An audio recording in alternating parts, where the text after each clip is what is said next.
Good evening, everybody. Welcome back to another episode of the Bremner Square Podcast. We're here to talk about the Carabao Cup final that's just happened. As I'm sure you're all aware, no, it's a very depressing, sad day to be a Leeds United fan. I'm joined by Kieran Archer and Adam Henderson. Kieran, how you doing, mate? The League Cup final briefly cheered me up a bit. That penalty shootout was hilarious, but yeah, it's reality's dawned back on, and you know how I'm doing because you've seen the messages I sent and the tweets. Things got a bit out of hand last night. I got drunk and emotional, and yeah, I'm absolutely gutted. To be honest, absolutely gutted. We're all guilty of it, mate. We're all guilty of it. Adam, I'm sure you're feeling the same as the both of us.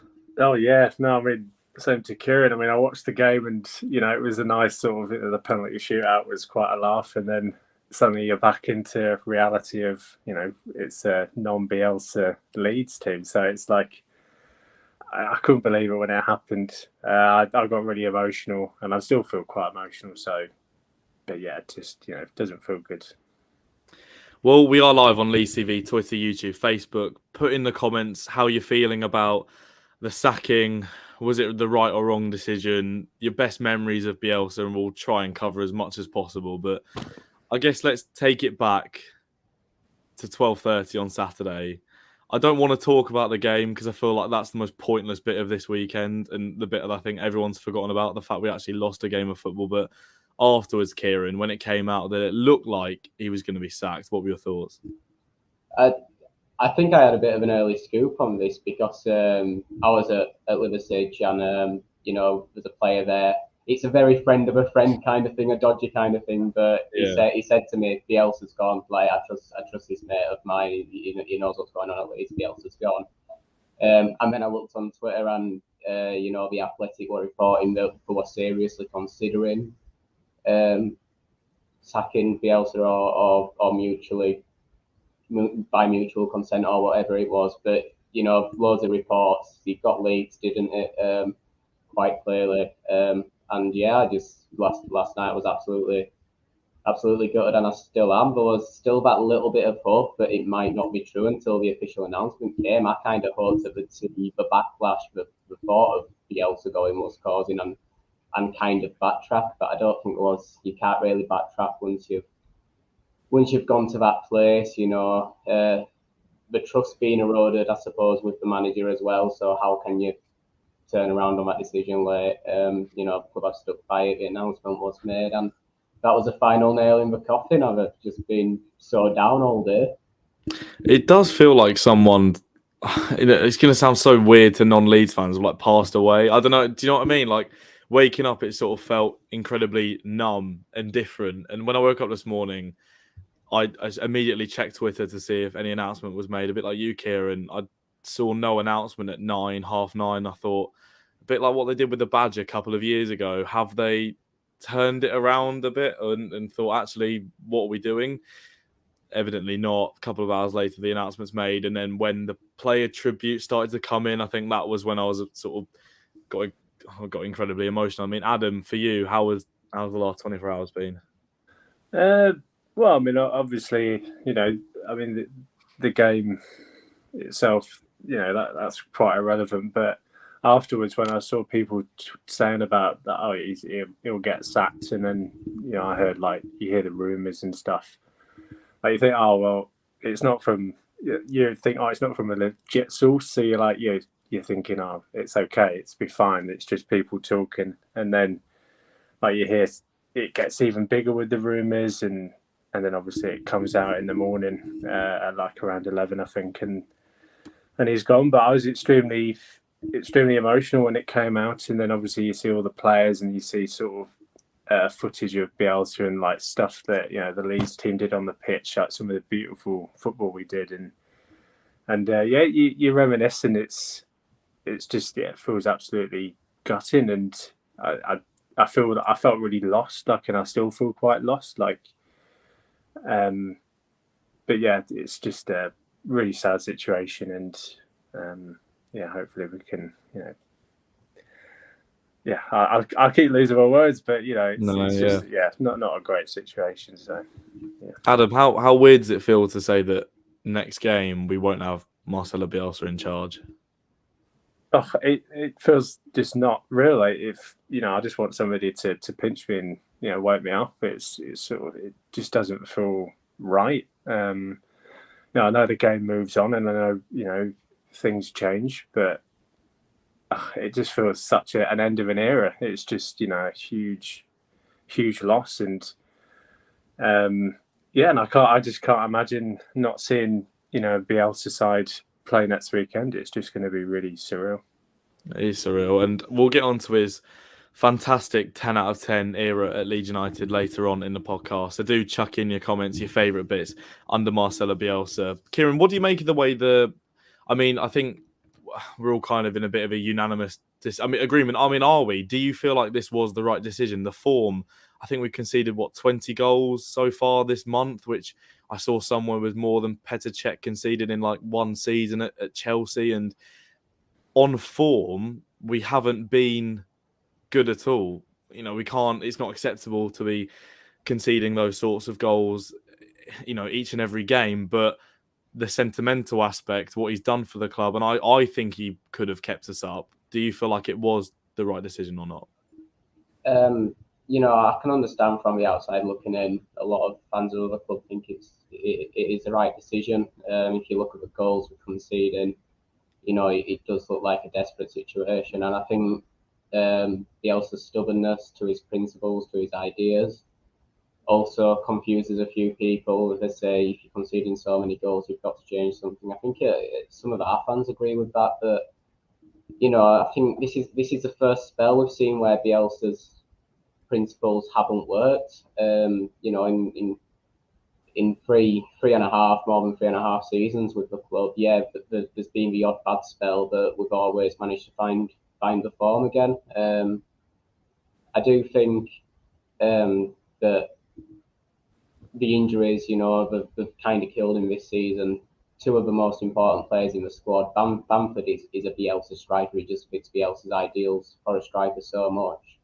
And we don't have anyone else that can lead the line like him. And obviously Calvin Phillips, we don't have anyone who can play that position to the same level. I don't know. I feel like if Bielsa is here, then we more than likely go down, because I think at this stage of the season, the form guide is so important, and we are in the worst form out of the teams battling relegation, us and Brentford. But I also feel like getting rid of Bielsa guarantees we go down. We don't have a fighting chance. This squad is tailored towards the way he plays, and I think if we set up in a survivalist fashion like some fans want, to try and concede fewer goals and maybe nick a goal, I don't think that works for us. I think we cave. I think the players we've got, we still cave and we still concede 2 or 3, especially in the 3 games we've just had. Were we really expecting to win any of those anyway? We played against 3 top sides, so it's, the timing's weird as well for me. Yeah, I think so. I think the important games, whether he was in charge or the new man in charge, are the games against Norwich, Watford, Brentford. But we've got Burnley. No, we don't. But like those sorts of games against teams around us are the important games where we have to look at picking up points. Manchester United, as much as there's a rivalry with that one, Liverpool and Spurs aren't the games I don't think he should have been judged on. And I agree with you in the sense the timing I don't think was right. But again, I can agree. An outsider looking in, all my mates who aren't Leeds fans have said it's the right decision. Look at your form; it's terrible. You need a change. And I think the sentimental aspect is too big for me to sort of let him go in a sense. But Adam, do you think that the club have gone about this in the right way with the way they've sacked him? Because I've seen tweets where it's sort of like Bielsa's stuck through us and he was always going to see out this season. I thought it was going to be a case of he sees out to the end of the season, whatever happens, he goes on his own accord. I thought, as no one's bigger than the club, I thought in a sense he was unsackable. And I don't know if the club have gone about it in the right way. I don't know about yourself. I think they've handled it really poorly, personally. I think he deserves much more respect than what he got. We can talk about results. Yeah, results weren't great, but they could have done this, I think, in a much better way for me. There was a point in the game against Tottenham, and you saw them all talking, all the board members, like in their seats, and they were chatting, and it just looked. It was like, oh, they're probably talking about about the form and maybe Bielsa going, and it just looked really strange. And then obviously, I just that he's doing his pre-match interview, and it's like they're probably up in like wherever they are talking about it, and probably thinking, oh well, we'll get the next guy in and we'll just move on from Bielsa, and it just seems really not well done for me. I would have, if it were me on the board, there's a chance we could go down, but I think we're more guaranteed to go down now without Bielsa, and I would have just given him till the end of the season, because he's come here and done a fantastic job. He's given us some of the best football we've witnessed, since I've started going to games and watching Leeds, and I just think he deserves much more respect. And I'm disappointed in like Radrizzani and I think how they've handled it. I know Kinner apparently didn't want him to be sacked, but yeah, I saw that. I just Radrizzani, I think, surely he must understand that Bielsa deserves more respect than that. And I think a lot of the fans are going to be a bit hostile towards him. Don't get me wrong, Radrizzani's done wonders for this football club, but this, I think, has really soured his look onto that, like his sort of running of the football club. So yeah, it's just, I don't think they've gone about it in the best way here at all. I think the key word you picked up there, Adam, is respect, and I think the lack of respect shown to Bielsa in this sort of scenario is massive. I don't know. It's just the way it all came out. It was leaked on TalkSport via other journalists, and then they made the announcement the next morning. And I don't know, just some of the stuff you see of him. Apparently, rumours at Thorpe Arch, him coming out to fans, just bursting into tears, and it's such a sour end to what's been a fantastic journey and ride. And Sam Mills has been in the comments quite a few times. I'll read some of his comments out now. He said, losing the spine of the squad and then having such a small squad and not having any strength or depth has killed us. I mean, Kieran, you brought up the spine of the squad there. Do you feel like the lack of investment is the reason why we're in this position? I do. I feel like in the Premier League, you've always got to move forward. Every club is loaded pretty much, and every club's always improving the squads in the windows, especially the summer window. You see a few teams don't invest in January. And I always felt, I did pre-season, I felt we were naive to kind of sit on, we finished 9th and we were a couple of points out of Europe. Let's go at it again with essentially the same team, because like I say, everyone's always trying to move forward. If you stand still, you're actually going backwards in the Premier League. So I thought we're naive to not invest in the summer, and then considering the injury crisis, like to not try harder to bring in some bodies that could improve the team or just fill the roles to a decent level. Especially the striker and the defensive midfield role, knowing that Bamford and Phillips would both be out for a couple more months. I think it's a stupid decision, and that's a big driver in the run of form that we're in. We saw the comments, didn't we, from Kinnear or something like, breeding the youth in, and it's a good pathway into the first team. I'm sorry, it's only Gelhardt who is, I think, good enough for the first team. Bate, Somerville have shown signs, but you can't say that they're a good replacement for a Phillips or a Bamford or a Cooper, obviously missing in defence. I think the lack of investment. But one of the targets we had was Brendan Aronson, which Kieran, before you came on, you said, I don't know what sort of specific wording you use, on the lines of it sort of smells of the 49ers and their sort of investment. If you look at the man who looks like he's going to be coming in, Jesse Marsch, obviously American, 49ers American, Brendan Aronson American. I don't know if you two saw the clip in the midweek Champions League show that Jamie Carragher does with Micah Richards, and they had Jesse Marsch on in an interview, and he said it looks like you'll be coming to Leeds next season. And this was already in the midweek before the Spurs game. I don't know, Kieran, you mentioned the 49ers before we came on, but it seems like it's been rumbling in the background for a while. Yeah, that's another thing. Like, I know that if you're going to sack a manager, the best thing is to have a replacement lined up. It's stupid to get rid of a manager and then just be sitting around for a few weeks. Like, who do we appoint? I think Sunderland did that in League One this season and they've made themselves look stupid for it. So I think I understand why we're already talking to Jesse Marsch. And look, when he comes in, I'm going to back him 100%. He's got a difficult job to take over this team at this point in the season, and especially knowing the depth of feeling the majority of fans have for Bielsa, it is going to be difficult to come in. So we've got to make sure we get behind him. But it's sad to me that we were already clearly in discussions with another man while Bielsa was still at the helm of the club. It comes back to that thing Adam said about respect. It does feel like a lack of respect to, someone who turned the club around completely, a club legend, in my opinion. Yeah, exactly. Someone who's shown the utmost respect to our club and lasted 2 days in previous jobs and could have walked out after the first season, could have walked out at any point after the Spygate stuff. Yeah, we were all scared in January 2019 that he was going to run away, and now look at us. Now he's been fired.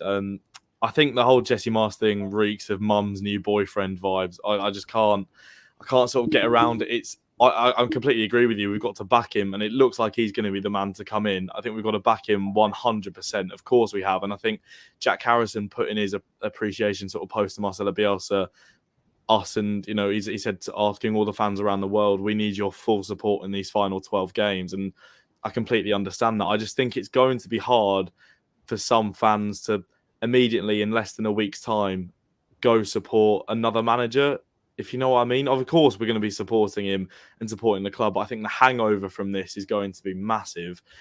And I can't help but agree with you both when you say this almost condemns us to relegation in that sense. I mean, I don't know, what do you make of the potential appointment of Jesse Marsch, Adam?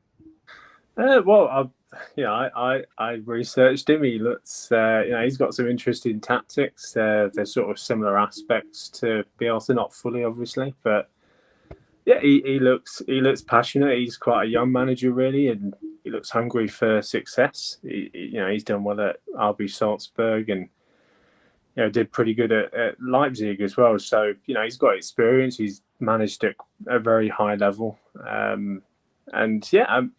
think he could be great. But, yeah, we have to, as you said, Johnny, we have to get behind him because, at the end of the day, it's not his fault that this has happened. There's a job available, and it's a huge job. It's a fantastic job to take on, and he's not going to say no to an opportunity.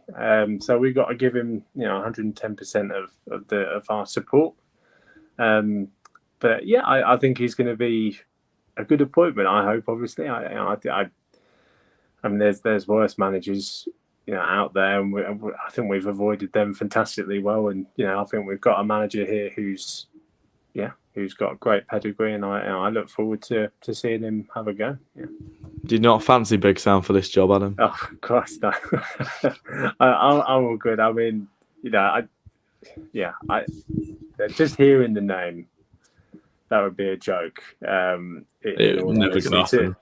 Sam Allardyce to Marcelo Bielsa. I mean, what a drop that would be for me. So yeah. I know. I just hope this one isn't a drop. And Sam said, if Jesse does keep us up, then fair play to him. Let's just hope he does. And then I hope the club back in financially in the summer. If he does keep us up, what sort of reception do you give Radrizzani, Kieran? Or do you think the fan base? Because obviously we all hope we stay up. I think we've all sort of focused on the alternative of, I think we're now going to go down potentially. But if he does keep us up, is this a good move from the club? Well, it would be easy to say it was a good move in hindsight because, the form at the moment is relegation form. We're not quite in the relegation spots yet. So it'd be a bit of a turnaround if he kept us up. But like I say, I still feel like his best chance for staying up, especially with this team and the players that we've got, was with Bielsa in charge. And another thing is, I think it's that thing that we kind of owe him a chance to make it a somewhat happy ending, and avoiding relegation would have been a happy ending to this season. Everything is done for the club, the connection with fans now after the club, the incredible football, and the football was brilliant for the majority of his reign. The football was unbelievable. I've never seen Leeds United play like that, and it injected new joy into my life. And I do think he was owed the chance to turn it around. So if Jesse does turn it around, fair play. I'm going to give him a lot of credit, but it'll still feel a bit sickly for me that Bielsa wasn't given that chance. Yeah, I know it's such a horrible situation to be in. That if we do stay up, we'll still be thinking, oh, but if you'd have given it to Marcelo, do you know what I mean? In the best situation possible now that we stay up, there's still going to be some kind of not hurt with it, but just that little bit on the side. We'd like, well, if only if it was Marcelo. I mean, I saw someone, I think, either say on video or tweet earlier that Marcelo Bielsa has laid the foundations now for this club to kick on. I think now we can look at it as a negative, but if Jesse does keep us up and we progress in the future, then this may or may not get put, behind. But he's laid the foundations for people to just boost us that little bit further. I mean, let's just talk about his era at Leeds United coming in. And I was thinking earlier, he came in on my last GCSE exam back in June 2018, and I'm now in my second year at university. Like, this is the longest period I've ever seen a Leeds United manager grace at Ellen Road. And I mean, Adam, what a period of time it's been. I think a lot of people's fondest memories will be potentially that first game against Stoke in the sunshine against a club who looked like they were just going to absolutely boss the league, and we just played them off the park, didn't we?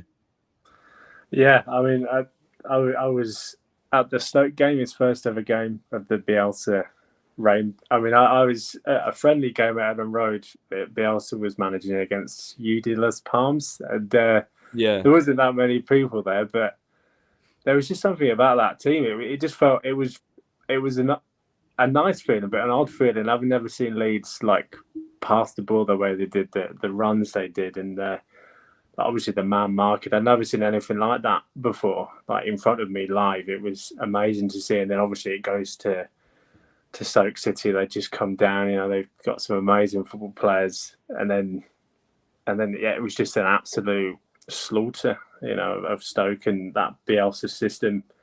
They couldn't handle it, absolutely couldn't handle it, and it was a beautiful sight to see. And then just going past that, like this, some of the football we've played, it's just been outstanding. And yeah, I've witnessed some horrible football played at Leeds, and when this happened, it was like you live in a dream, like every day. Like, don't get me wrong, like some of the results have been bad, I know that, but that's football. But the majority of it has been more positive than bad, and that's the hard thing at the moment. And but yeah, he's given us. I think he's made us. Bielsa's given us. He's taught us how to be respectful. I think he's taught us how to just really love football and appreciate the work that goes into this amazing game and the amazing work that goes into of this group of players. Even when they're playing bad or good, you're still applauding them. You're still giving them 100% of the support, and yeah, but yeah, amazing time and so many memories. It's hard to go through them all, but yeah. I think that's the thing. You've almost hit the nail on the head with Bielsa. It's more than the team. It's the person and who he is, and the kindest, most generous man I think I've ever, met, but seen in football. The way he's just he gets the lead, he gets it with the fans and off the pitch as well. Would you buy a gym with some of his own money, getting the players doing litter picks in the first couple of weeks, really grounding them, and then to perform on the pitch as well. And I know people get sort of criticised this season for saying, well, as much as we're in a relegation battle, we'll cheer up, because in the couple of seasons before him, we were sitting at mid-table in the Championship with half the attendance that we have now, and people were sort of getting, punished on Twitter for saying that sort of thing, because it's well, we're in the here and now, we need to try and stay up. But I think in these times now, like you say, Adam, we can look back, because we've seen some horrible football. I mean, in just the season before, we had Paul Heckingbottom celebrating a 2-0 comeback against Bristol City where we drew 2-2, and just because Lasogga put in an extra shift, it was, we can take positives from that one. But what Bielsa's done to the club, Kieran, changed the mentality, brought everyone together. I thought Gary Monk and Pontus Jansson did that in 2016. This is a completely different level, isn't it? Oh yeah, 100%. You know, and like you said, it's not just the football on display; it's the example he set. And I just think he got thrown so much stick as well from certain sections of the media about never learning to speak English, which he probably speaks quite good English, I think.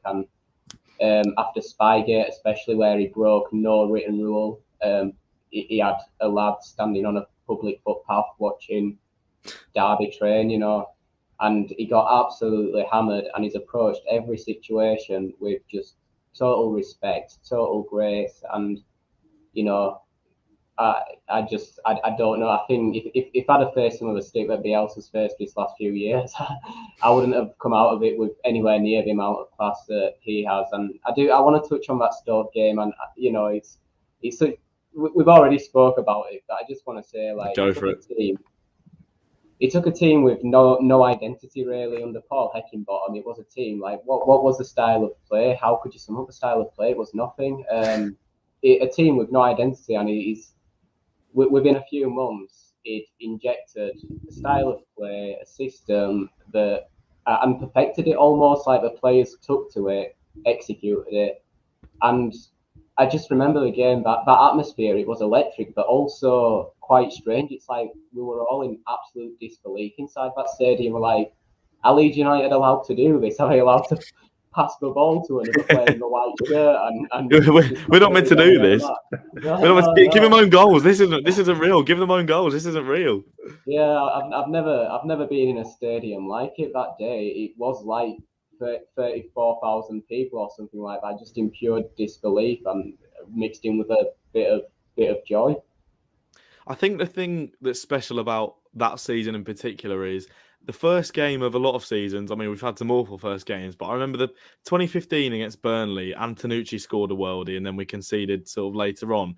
Those sorts of games always had a higher attendance. We seemed to play better because it's the first one of the season at Ellen Road. And as much as I was enjoying the Stoke game, I was sort of just be composed. And Derby away, we never win. And then to beat them 4-1, to go on to beat Rotherham 2-0, to come back against Swansea and draw 2-2 and have some incredible games that season. I'll always remember the lineup when it came out for the Stoke game. I was on holiday, ran down to my dad and went, this guy's going to learn so quickly. You can't play Saiz, Alioski and Hernandez in the Championship altogether. He's going to learn so quickly. He'll be gone by September.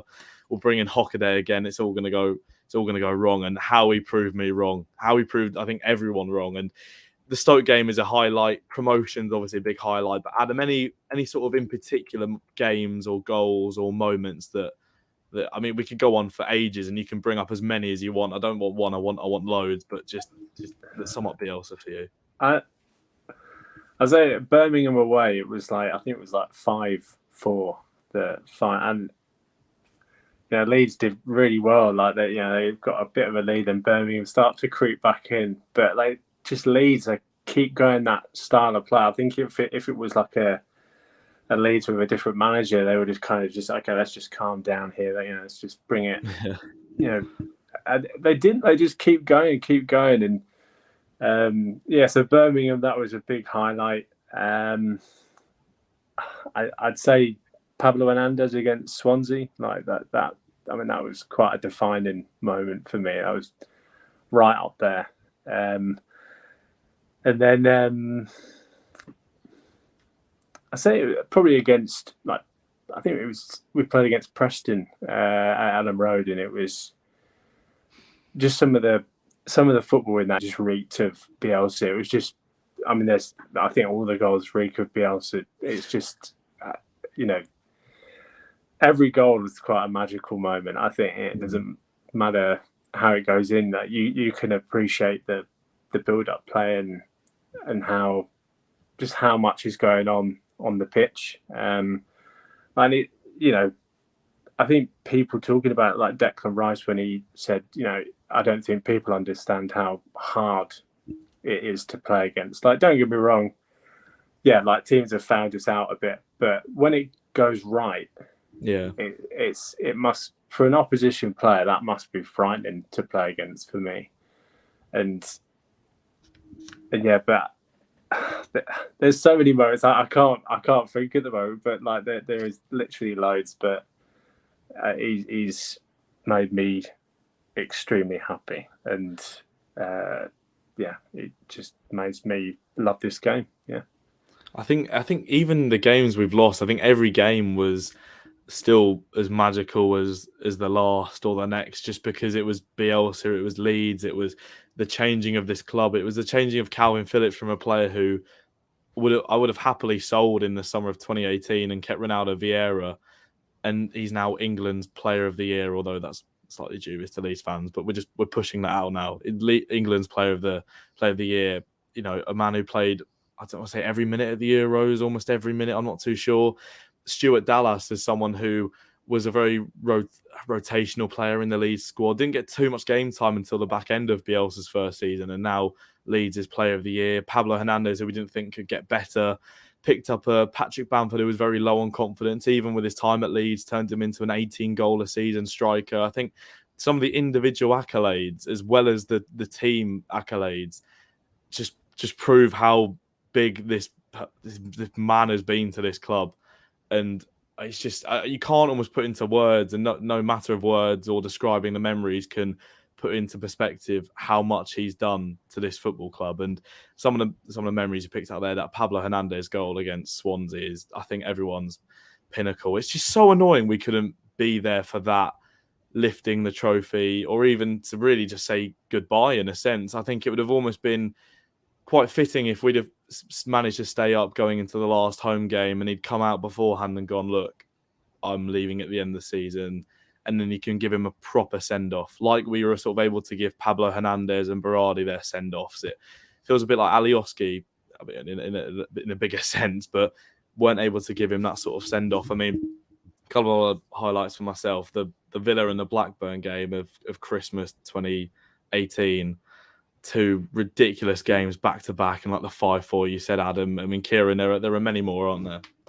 Yeah, there's a few underrated ones. I saw someone actually mention on Twitter earlier, and I massively agree with this. Bristol City away at the start of the 1920 season.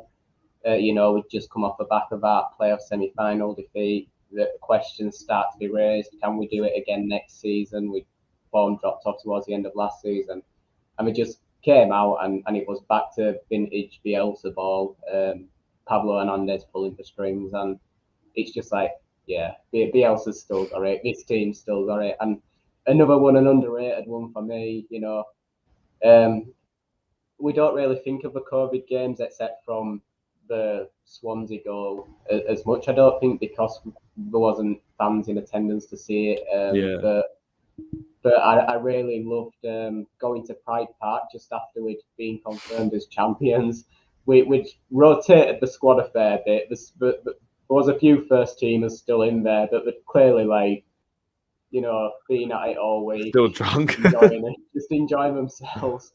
And we go down, and it's like, yeah, we're kind of expecting that. We're not winning today. And then they come back and play Derby County off the park, hungover. It was brilliant. I absolutely loved that game.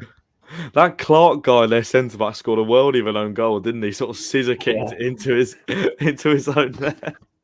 I think those sorts of games, like you say, those COVID games. I mean, the 5-0 against Stoke was breathtaking at times. That move where like everyone almost got a touch on the ball and some ridiculous passes in the build-up. I think the 4-0 at Hull just before COVID was a proper performance. And again, some of the goals in that were fantastic. You can, as you said, every game, I think even the ones we've lost in have had some ridiculous moments. But to go from a squad that were completely bang average championship players finishing mid-table and turning them into a 9th place Premier League team is something that I don't think any other coach would have been able to do with those sorts of players. And I think it's the like I said earlier, the players' tributes that really hit home, especially when you see like Ben White posting on his Instagram story photos and Leif Davis posting on, I think he posted the Very Good Davis clip just a little before we came live as well. And it's that sort of thing. Even John Kevin Augustin was posting about him. He was like one of the first players to put it up. I was in tears, and I saw that, I started to laugh and then started to cry again. But I saw that and I thought, You know the Ian Wright meme where it's like his PE teacher comes back, and it just saw that in the comments, and that did make me laugh. And it's those sort of things. And I was waiting for the Calvin Phillips one, and it was. Do you know what? I'm gonna do my best. I hope the Wi-Fi holds up, and I can just pull up his statement, because I think the words that Calvin. I think everyone knew that Calvin Phillips' statement was going to be the one that I say mattered most, but him and Coops' statements. I think it's when he said. You saw in me what I didn't even see in myself. You helped me grow as a player, most importantly, as a person. And it's the not just the player, it's the person as a whole. And Adam, the club is in, as sad as it is now, him leaving, it's in a much better place. Yeah, I mean, we can thank him for what he's done there. I think, no other manager, I think, would have been able to do what he's done. And just with that crop of players, it was a very bang average championship side that was sort of mid-table guaranteed, and then just made them into absolute world beaters. And you hear Calvin saying stuff like that. It must be so hard for him to know that he's never going to play for probably a Bielsa team again. Like he was sitting in the stands, and God, they're like Bamford and Coots watching on, and it's like they're never going to experience that again, And it was really hard to at the time we didn't know he'd been sacked, but it was coming. When you think back to it, it's extremely gutting. But he has put this club into a fantastic, healthy position, and we will be forever grateful. He's he's a club legend for me as well. So. Yeah, brilliant. I know the club said in their statement, which I didn't think was the best worded statement that they could have put out. I think the Newell's Old Boys one was very good. And I think as much as they were trying to be quite professional, I think they could have gone a bit more sentimental in it. But I think they were saying that tributes will come out. And if there is a statue in place, I don't think anyone's going to have any sort of arguments against it, anything like that. And I must admit, anyone who's watched the Take Us Home documentary today, you're very brave, very, very brave. I was half tempted to put it on, but I thought I've seen clips of it, obviously, him hugging Calvin, saying, like, we did it. And when he hugs Click and Tyler Roberts and Bamford, I've watched through them, but I just think watching the whole thing, it's very fair play, because I'd have absolutely bawled into tears. I don't really know what else to say. I kind of just want to wax lyrical about him for the next 2-3 hours and just stay on and completely keep talking about him. I mean, Kieran, anything you fancy adding, or anything you think we've missed, or just why you love Marcelo Bielsa? Just, I don't know, anything. Yeah, it's just that thing of for a majority of my lifetime, I've got vague memories of O'Leary and the Premier League, Viduka, Alan Smith, that like I say, they are vague. For the majority of my lifetime, Leeds United weren't really worth watching, except from out of sentiment, out of the fact that, okay, I was born a Leeds United fan, I've always been a Leeds United fan, so this is the team that I support, turn up every week, don't really enjoy the football on display, but we're mental, aren't we? We just keep doing it. We keep torturing ourselves with this football club.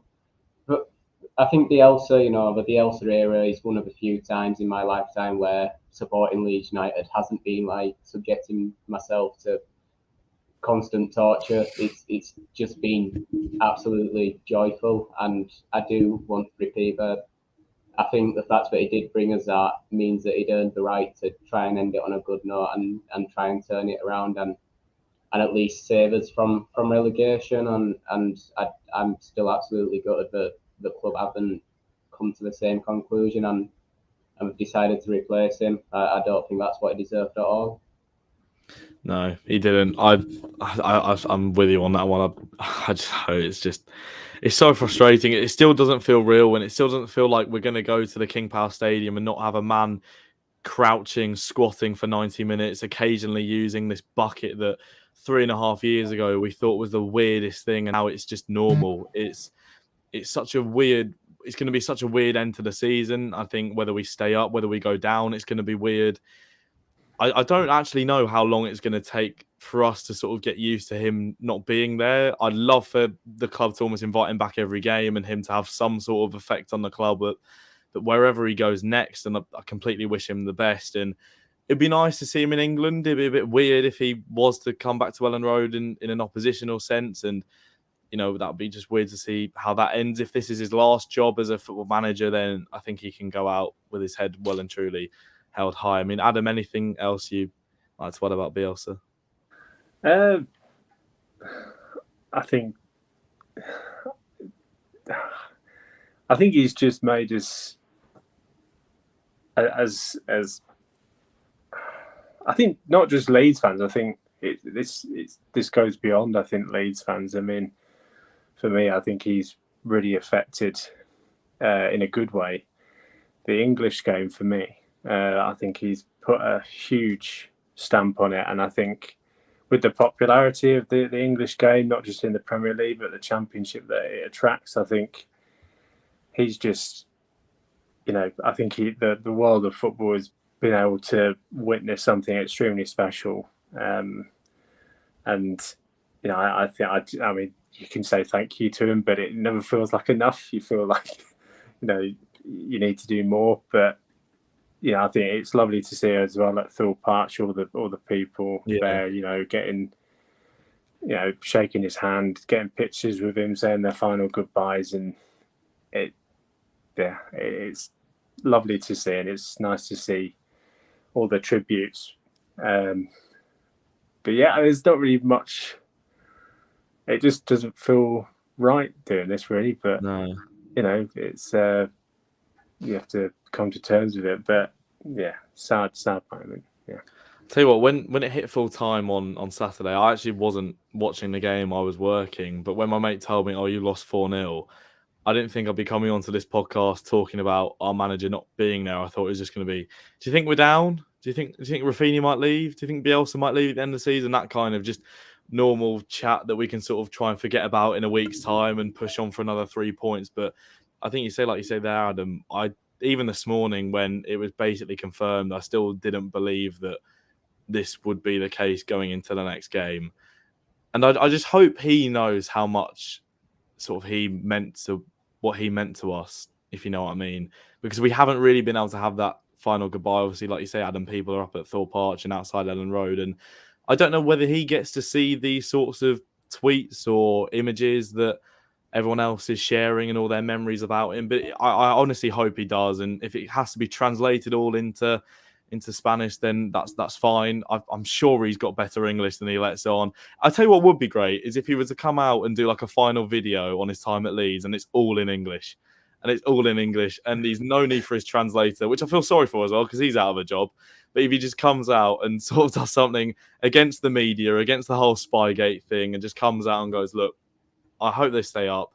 It's been great. And he just does it all in English. I think that would just cap off his ridiculously wild time at Leeds United. I almost wish we had more time to sort of prepare for a Bielsa kind of special. We might be able to do another one in the future, hopefully, as regards to whether we stay up or not. I want to sort of leave it on that note, but I have seen Sam saying, if Jesse does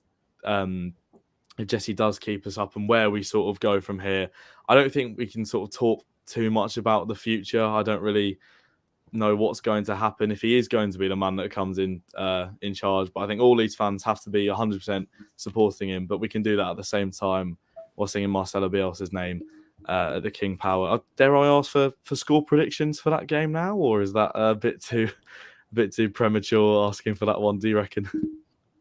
I wouldn't even know what to predict. It looks like we're quite far along with this Jesse Marsch deal. But whether he's actually in place to come in and take that game, or if he does that sometime, the thing that new managers sometimes do when they've been appointed a couple of days before, where they're like, sit in the stands for this one, I don't want this one, next one. We don't know if it's going to be like that. So I wouldn't know where to start with a prediction. I don't think any of us would. I don't even think Bielsa or Marsch would know. The newspapers and news websites marching on together. It's out there. It's going to be out there already. I can tell you for now. That'll be one headline. I just want to sort of end quickly. Do you think it's been playing on my mind a bit since now I know Bielsa's not there. Do you think, because this is a very Bielsa-orientated squad, Bamford is a very Bielsa striker, Phillips is a very Bielsa midfielder, is there I don't want to end on a worry, but is there a worry that the squad, even with them back, potentially doesn't click under a new manager, Adam? I can understand the worry. I think Bielsa has made them such good players. I think they'll adapt. I think he's had such an effect on these guys, and I think, just because he's gone, I don't think what he's taught them will go. Or I know they've got to adapt to a different style, but I think the fundamentals of what he's given them and what his coaches have given them, I don't think they'll leave them. I mean, he's made Phillips an absolute baller, an absolute fantastic player to watch. He pings some amazing balls across the park and can completely calm the play down when it's getting a bit rowdy. And but I think they'll be absolutely fine. I think they're quality players, and I think he's responsible for that, and I think they'll keep that going. I completely agree. That's the thing with the club and the players. Bielsa's given us that foundation to kick on, and it will always stay around the club and with the players. It's now whether we can just progress from that, and hopefully we can. Hopefully we can stay in the league, and we'll look back at this and go, well, do you know what? It's not the way we wanted it to end, but look at us now in the Champions League winning trophies. It was, it's all right. I think we'll sort of end on, I've just pulled up his stats off our UFC data. Marcelo Bielsa's record in charge of Leeds United. Days in charge, 1,353. Matches, 170, which seems a lot less than I thought, actually. I thought it'd be way more than that. 180, drawn 33, lost 57. Goals, 256, conceded 219, so ended on a positive goal difference. Clean sheets, 57. Win rate, 47%. Seasons 4. Debuts, 44. 1 championship title. 1 FIFA Fair Play award. 1 LMA Championship Manager of the Year award. And he's a Leeds United legend.